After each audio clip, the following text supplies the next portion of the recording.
साहित्य लहर में आपका स्वागत है। आज आप सुनेंगे मालती जोशी जी की कहानी परख। आइए कहानी सुनते हैं। सफर की थकान से बदन टूट रहा था। रात भर के जागरण से पलकें मूंदी जा रही थी, पर ये दोनों बहनें सोने दे तब ना। पता नहीं कहाँ की बातें लेकर बैठी थी कि खत्म ही नहीं हो रही थी। वैसे तो मुझे उनकी बातों में कोई दिलचस्पी नहीं थी, पर अगर चर्चा में अपना नाम बार बार आए तो कोई कहाँ तक अनसुना कर दे।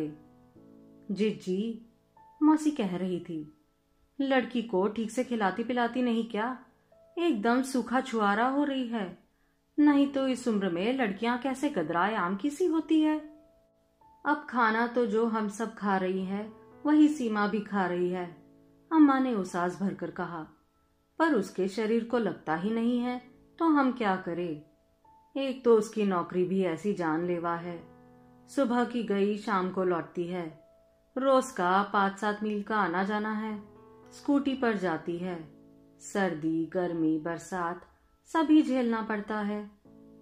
तभी ना उसका रंग ऐसा काला पड़ गया है। मेरी मानो तो उसकी नौकरी छुड़वा दो। देखो 5-7 महीने में ही रंगत कैसी निखर आती है।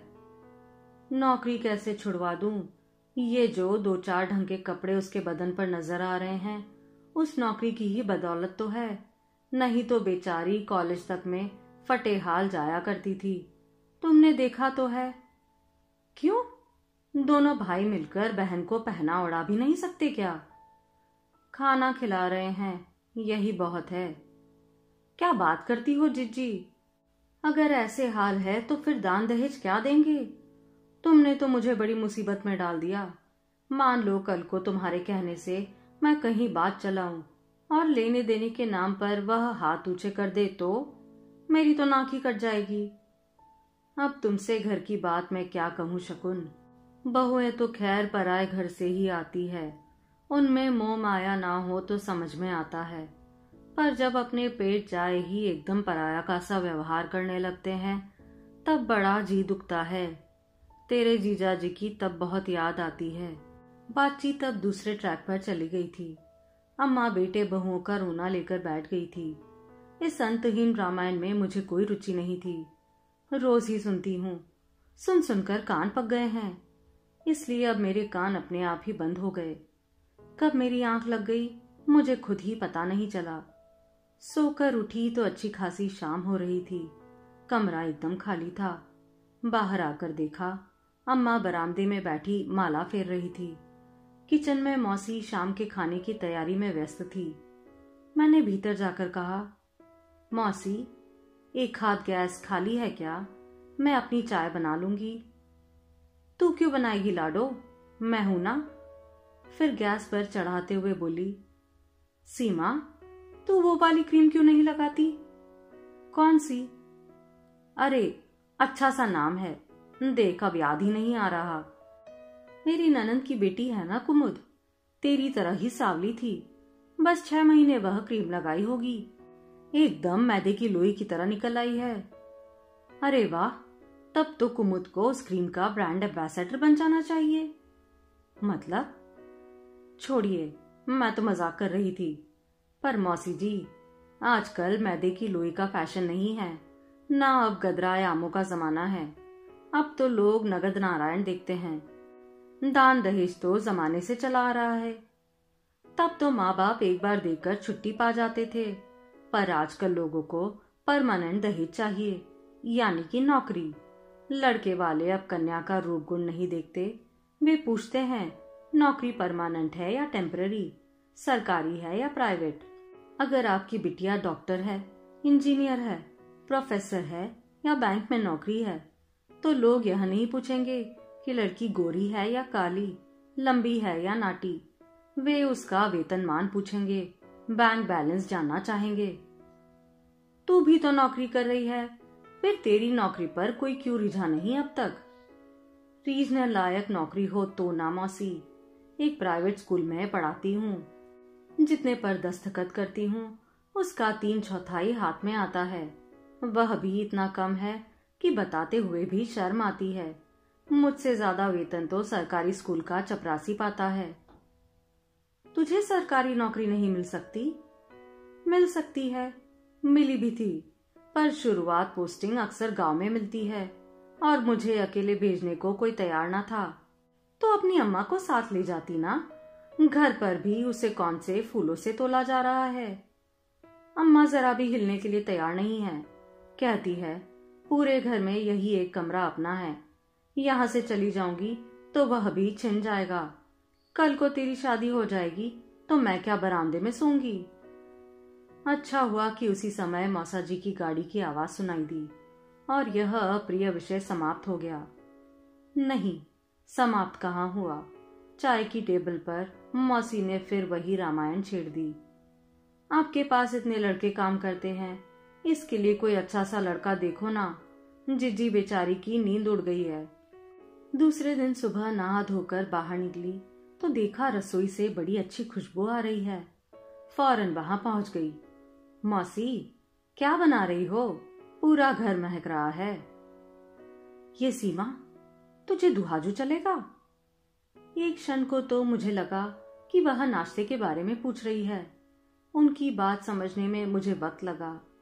खिंचकर कहा, मौसी, तुम रात भर क्या मेरे बारे में ही सोच रही थी? सच कह रही है तू, मुझे रात भर नींद नहीं आई। मैं तो तेरे बारे में ही सोच रही थी। अब मुझे समझ में आ रहा है कि जब मेरा एक दिन में यह हाल हो गया है तो जिज्जी कितनी परेशान होगी। मैंने कोई उत्तर नहीं दिया। देख सीमा, अब तू 28 पार कर चुकी है। इस उम्र का कुंवारा दूल्हा अब कहाँ मिलेगा।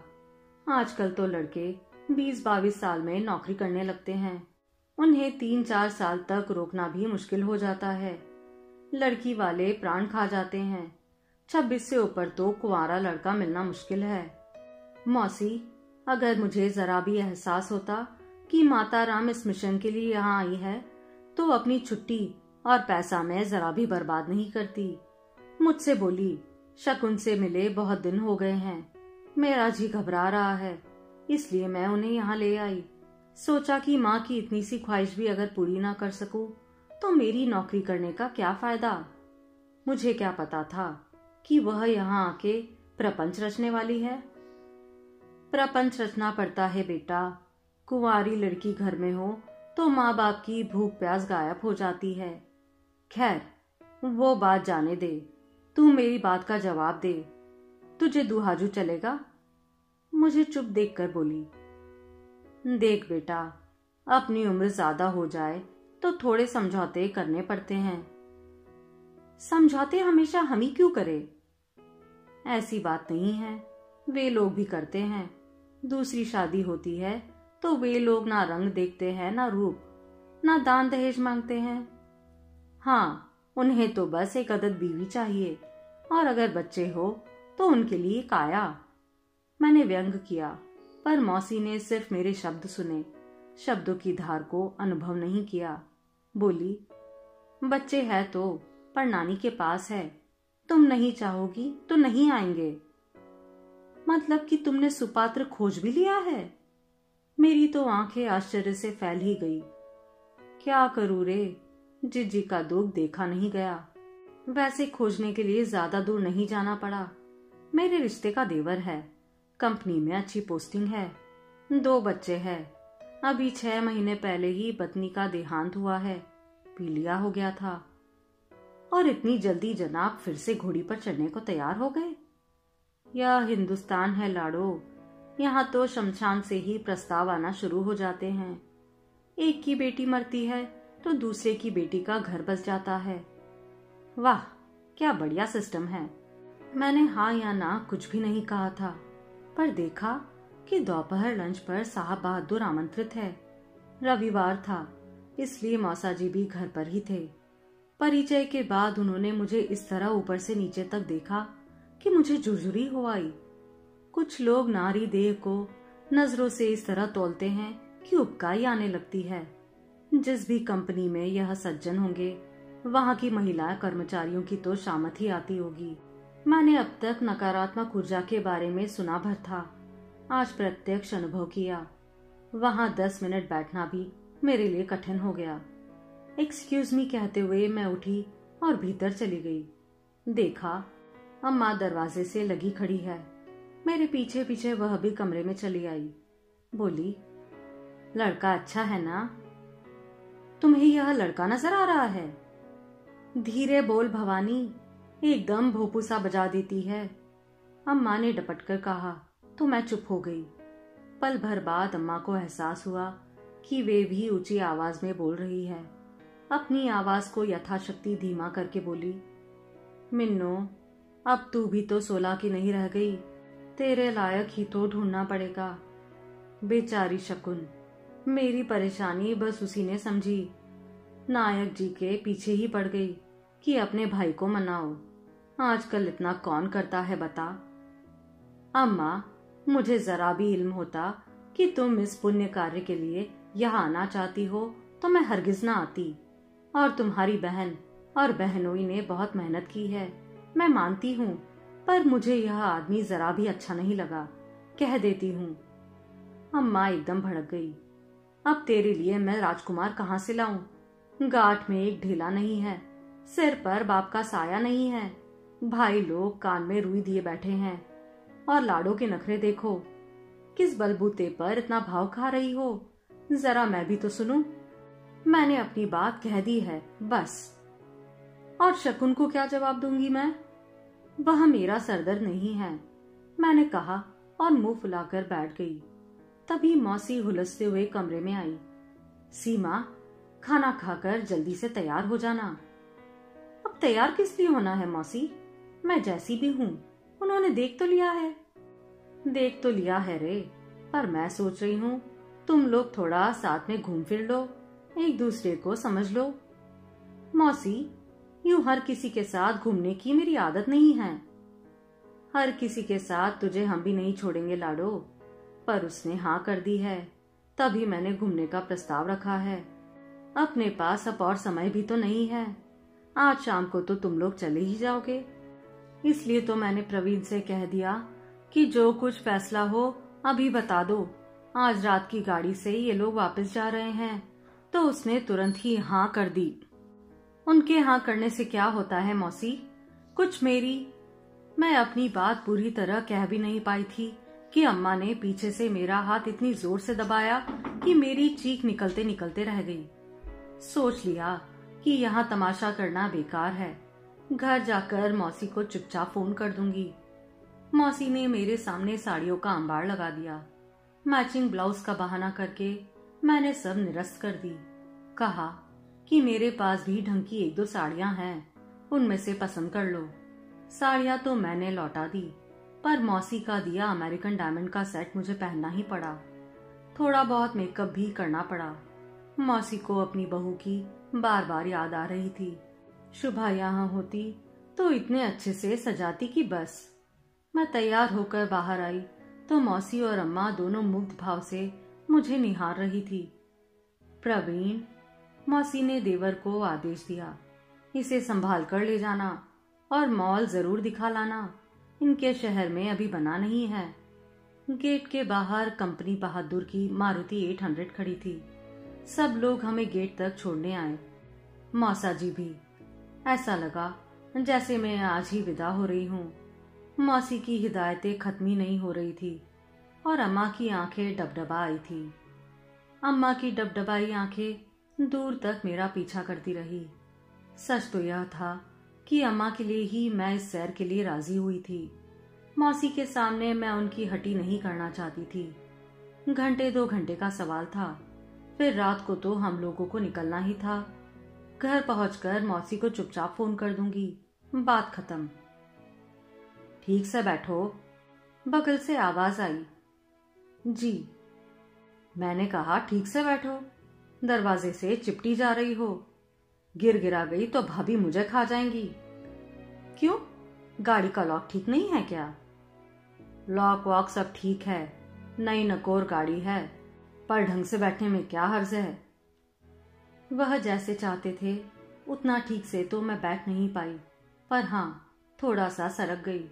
कुछ समय निशब्द बीता। मैं खिड़की के पार देखती रही। बहुमंजिला इमारतें, बाजार, बंगले, घनी बस्तियां, झुकी झोपड़ियां एक एक करके आंखों के सामने से गुजरते गए। फिर बस्ती थोड़ी विरल होते होते एकदम ही ओझल हो गई। रास्ते के दोनों ओर खेत ही खेत नजर आ रहे थे। मॉल क्या शहर से बहुत दूर है? बिल्कुल, शहर के बीचों बीच है, in the heart of the city. ये तो मैं तुम्हें घुमाने के लिए शहर से बाहर ले आया हूँ। सोचा थोड़ा लॉन्ग ड्राइव हो जाए। इतनी धूप में? तो कौन सा पैदल चल रही हो, गाड़ी में बैठी हो? जरा आसपास के नज़ारों का आनंद लो। देखिए, मैं छोटे शहर की लड़की हूँ। मैंने खेत खलियान, जंगल, पहाड़ खूब देखे हैं। बस वह मॉल दिखा दीजिए। वैसे भी इतनी धूप में घूमने में कोई मजा नहीं है। गाड़ी में एसी लगा होता तो और बात थी। यह तीर निशाने पर लगा। मौका मिलते ही उन्होंने यू टर्न लिया और गाड़ी शहर की ओर मोड़ ली। चाय वाय तो नहीं पीनी है? ना, अभी खाना खाकर ही तो आ रहे हैं। तुम तो बस मॉल देखोगी, है ना? जाहिर था वे नाराज हो गए थे, बेचारे। इसके बाद उन्होंने रास्ते भर कोई बात नहीं की, सीधे मॉल पर लाकर ही गाड़ी रोकी। अंडरग्राउंड में गाड़ी पार्क करके हम ऊपर आए तो लगा जैसे सारा शहर ही यहाँ इकट्ठा हो गया है। बहुत भीड़ है ना? आज संडे है ना, लोग बिल्कुल टूट पड़ते हैं। कुछ खरीदना है? ना, बस देखना है। चलो ऊपर चलते हैं। वे मुझे हाथ पकड़कर एस्केलेटर के पास ले गए। इसे एस्केलेटर कहते हैं? मालूम है, मैंने हौले से अपना हाथ छुड़वाते हुए कहा। बड़ी दीदी मुंबई में रहती है, वहां अक्सर जाती रहती हूँ। फिर तो मॉल भी देखे होंगे? मुंबई में तो दर्जनों हैं। फिर यहाँ आने की क्या अर्जेंसी थी? मौसी की इच्छा थी।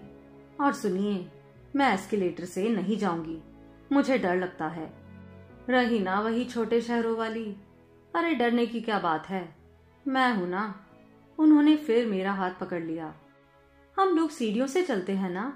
मैंने धीरे से हाथ छुड़वाते हुए कहा और सीढ़ियों की ओर बढ़ गई। पागल, सीढ़ियां चढ़ते उतरते मर जाएंगे हम। चलो लिफ्ट से चलते हैं। वहां लंबी लाइन थी। बड़ी देर बाद नंबर आया। जब भी लिफ्ट रुकती मैं उतरने का उपकरण करती और वे मुझे रोक लेते। आखिरकार सबसे आखिरी मंजिल पर हम बाहर निकले। यहाँ एकदम शांत था। सारा शोर शराबा, सारी भीड़ नीचे छूट गई थी। यह मल्टीप्लेक्स है, यहाँ 4 पिक्चरें एक साथ चलती है। खैर, तुमने तो मुंबई में देखा ही होगा। कौन सी पिक्चर देखोगी? हे भगवान, इस शख्स के साथ 3 घंटे अंधेरे हॉल में बैठना होगा। मेरे तो रोंगटे खड़े हो गए। अभी तो देर है, आओ कोल्ड ड्रिंक पीते हैं। स्टॉल की ओर जाते हुए उन्होंने फिर मेरा हाथ थाम लिया। मैंने भी धीरे से छुड़वा लिया, पर इस बार वह चुप नहीं रहे। तुम तो एकदम टच मी नॉट हुई जा रही हो। तो आपने क्या समझा था, इजीली अवेलेबल हो जाऊंगी? छोटे शहर की हूं ना, उतना बोल्ड नहीं हो सकती। वैसे तुम्हारी उम्र क्या है? मौसी ने पूरा बायोडेटा बताया तो होगा। हाँ, 28 कह रही थी, पर 30 समझ लो, क्योंकि लड़की वाले अक्सर 2-4 साल घटाकर ही बताते हैं। तो इतने दिनों तक क्या अनछुई ही रही हो? कोई अफेयर नहीं हुआ? मेरा पूरा शरीर रोज से जैसे सुलग उठा, पर मैंने संयम से काम लिया और कहा, अफेयर के लिए मौका ही नहीं मिला। घर में माँ का हिटलरी अनुशासन था। स्कूल और कॉलेज की पढ़ाई भी कोएड में नहीं हुई। अभी जहाँ पढ़ा रही हूँ वहां भी महिला राज है। एक हेड क्लर्क, एक कैशियर, एक गेम्स टीचर और 2 चपरासी, कुल जमा 5 पुरुष है। किसी तरह के अफेयर की कोई गुंजाइश ही नहीं है। अच्छा, तुम जो पिक्चर देखना चाहती हो उसके टिकट ले लो, मैं अभी आया। उन्होंने जेब से पर्स निकालते हुए कहा। पैसे हैं मेरे पास, मैंने अपनी पर्स झुलाते हुए कहा। सोच लो, मल्टीप्लेक्स का टिकट है, उन्होंने कहा। जवाब में मैं सिर्फ मुस्कुरा दी। उन्होंने फिर बहस नहीं की, सीधे अपने गंतव्य की ओर चले गए। वे फॉर मैन ओनली में दाखिल हुए ही थे कि लिफ्ट आकर रुकी। इक्का दुक्का लोगों के उतरते ही मैं पलक झपकते ही उस पर सवार हो गई और सीधे भूतल पर जाकर उतरी। उतरते ही बदहवासी से दौड़ते हुए बाहर आई। मॉल में आते समय मैंने देखा कि बाहर कतारबद्ध ऑटो रिक्शा खड़े हुए थे। उन्हीं में से एक में धम्म से जाकर बैठ गई। मौसी का पता मुझे मुंह ज़बानी याद था। ड्राइवर को बताने के बाद मैंने पीछे सर टिकाकर जो आंखें बंद की, घर पहुंचकर ही खोली। सब लोग बरामदे में बैठे बातें कर रहे थे। मुझे देखकर मौसी मुझसे भी ज्यादा बदहवास हो गई। अरे, तू रिक्शा में आई है, वह भी अकेली? प्रवीण कहाँ है? गाड़ी खराब हो गई है क्या? और तेरे चेहरे पर ये हवाइयां क्यों उड़ रही है? अरे, उसे सांस तो लेने दो, एकदम शुरू ही हो जाती हो। मौसा जी ने डांट लगाई। तब जाकर मौसी चुप हुई। बैठो बेटा, थोड़ा सुस्ता लो, फिर इत्मीनान से बताना, मौसा जी ने प्यार से कहा। दरअसल मौसा जी, वो क्या हुआ कि मैं एक दुकान पर खड़ी कुछ देख रही थी, पता ही नहीं चला भीड़ में हम लोग कब छिटक गए। अरे, तो तेरे पास मोबाइल था ना? पर मौसी, उनका नंबर तो मुझे मालूम नहीं था ना। थोड़ी देर मैंने ढूंढने की कोशिश की, फिर सोचा इससे तो घर लौट जाना ही ठीक है। बहुत अच्छा किया बेटा, मौसा जी बोले। पर यह बताओ, ये मॉल में जाने का आइडिया किसका था? मौसी ने सिर झुका लिया। कमाल करती हो तुम भी, पता नहीं है कि आज संडे है, पूरा शहर वहां टूट पड़ता है। वहीं घूमेंगे, वहीं शॉपिंग करेंगे, वहीं खाएंगे और पिक्चर देखकर घर लौटेंगे। अजीब पागलपन सवार है लोगों पर। शकुन, मेरा फोन देना जरा, प्रवीण को बता दूं कि वह घर आ गई है, नहीं तो बेचारा वहां हलकान होता रहेगा। मैं कमरे में चली आई और कपड़े बदलकर लेट गई।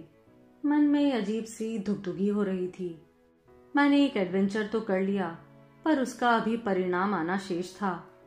मुझे ज्यादा प्रतीक्षा नहीं करनी पड़ी। 1 घंटे के भीतर ही मौसी की फुसफुसाहट सुनाई दी। जिज्जी, जरा बाहर आना। अम्मा कमरे में लौट कर आई तो चेहरा बेहद उतरा हुआ था।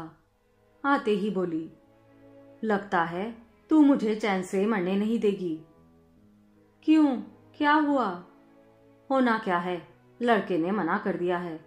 कह रहा था लड़की निपट गवार और बॉडम है, कहीं से नहीं लगता एमए पास की है, ना उठने बैठने का तरीका है ना बात करने का। पढ़ लिख कर यही कमाया है तुमने कि लोग तुम्हें गवार कहें?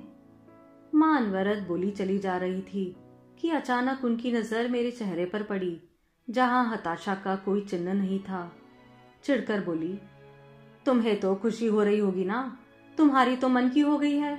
इतना अच्छा घर वर मिल रहा था, पर भाग्य में हो तब ना। अम्मा का दुख देखकर दुख जरूर हो रहा था, पर अम्मा सच कह रही थी, मेरी तो मन की हो गई थी। आप सुन रहे थे मालती जोशी जी की कहानी परख।